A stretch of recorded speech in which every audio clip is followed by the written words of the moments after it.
da servidão hipnótica. Publicado no Globo, em 15 de julho de 2000. Boa parte do noticiário da semana passada descrevia os debates sobre a passeata gay em Roma como um confronto entre o movimento homossexual e a extrema-direita. É típico exemplo de manipulação de vocabulário, que, adotada em escala mundial, tem mais força persuasiva do que qualquer argumentação ou campanha de publicidade explícita. O deslocamento semântico da extrema-direita cada vez mais para o centro visa criar na opinião pública, por meio da sugestão irracional repetida, uma associação entre a imagem hedionda do nazifascismo e a de qualquer resistência, por mais mínima e discreta, que se oponha aos caprichos e exigências da militância em ragé. Extremismo é, por definição, o emprego de meios violentos para impor mudanças ainda mais violentas, como por exemplo leis raciais darwinistas ou a supressão forçada da religião. Quando a imprensa em massa, com o maior ar de inocência, passa a chamar de extremista qualquer cidadão pacífico que se apegue aos mandamentos de sua velha religião em vez de curvar-se com veloz solicitude às exigências repentinas de revolucionários histéricos, estamos diante de um caso óbvio de manipulação, destinada a forçar a rápida implantação de novos hábitos e valores por meio do engodo, eludindo os riscos do debate honesto e franco. Se alguém dissesse, com todas as sílabas, que ser contra casamentos de machos com machos é nazismo, a mentira grotesca se denunciaria no ato.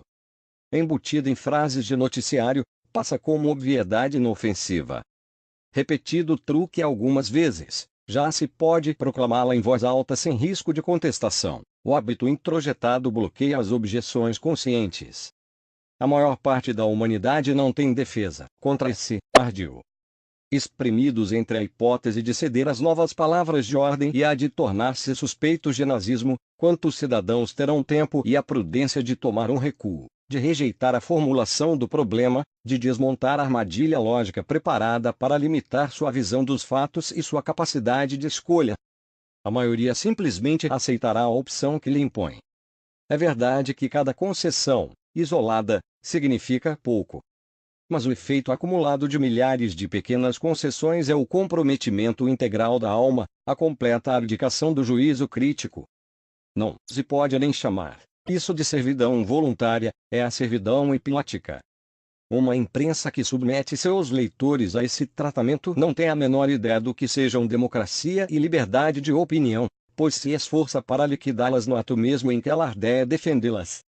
Não há debate possível sem o acesso consciente aos problemas em disputa. Tanto quanto a censura ostensiva, a transferência proposital das escolhas para o reino nebuloso das reações inconscientes é um abuso de autoridade, uma prepotência cínica que suprime o direito de saber, fundamento do direito de opinar. A falsa rotulação de extremismo é só um exemplo entre milhares. Ninguém, hoje em dia, pode se dizer um cidadão livre e responsável, apto a votar e a discutir como gente grande, se não está informado das técnicas de manipulação da linguagem e da consciência, que certas forças políticas usam para ludibriá-lo, numa agressão mortal à democracia e à liberdade. Essas técnicas são de emprego maciço, constante e pertinaz nos meios de comunicação e nas escolas. Apesar de sua imensa variedade, todas têm por princípio básico a distração induzida, o bloqueio sutil do julgamento consciente. Opiniões que, expostas com nitidez, suscitariam a mais obstinada oposição, são facilmente aceitas quando apresentadas de maneira implícita e envoltas numa névoa de desatenção. Há publicações inteiras, programas de TV inteiros, livros didáticos inteiros que são, de ponta a ponta, desatenção planejada. Até a década de 70, quando a maior parte das técnicas a que me refiro estava ainda em fase de estudos em laboratório, os intelectuais se interessavam pelo assunto, investigavam, discutiam a imoralidade e a periculosidade da ameaça iminente que elas representavam para a democracia. Charles Morgan deu alarma em Liberty Soft Demand, Aldous Huxley em Regresso ao Admirável Mundo Novo, Arthur Koestler promoveu congressos internacionais para discutir o perigo, Ivan Illich fez pesquisas memoráveis sobre a manipulação das consciências pelo establishment médico e educacional. De súbito, as discussões cessaram e as técnicas denunciadas foram entrando, uma a uma, sem a menor resistência, no uso cotidiano de jornais, escolas, canais de TV. Não é de estranhar que essa mudança tenha sido acompanhada de um vasto recrutamento de intelectuais progressistas para organismos internacionais, ONGs, serviços secretos e outras entidades interessadas em conduzir a discreta mutação psíquica dos povos. Hoje praticamente não há mais intelectuais independentes. Todos se cansaram de interpretar o mundo e aceitaram ser bem pagos para transformá-lo. A elite de intelectuais ativistas que hoje maneja os cordões é tão cínica que chega a inventar as mais artificiosas justificativas ideológicas dessa manobra maquiavélica.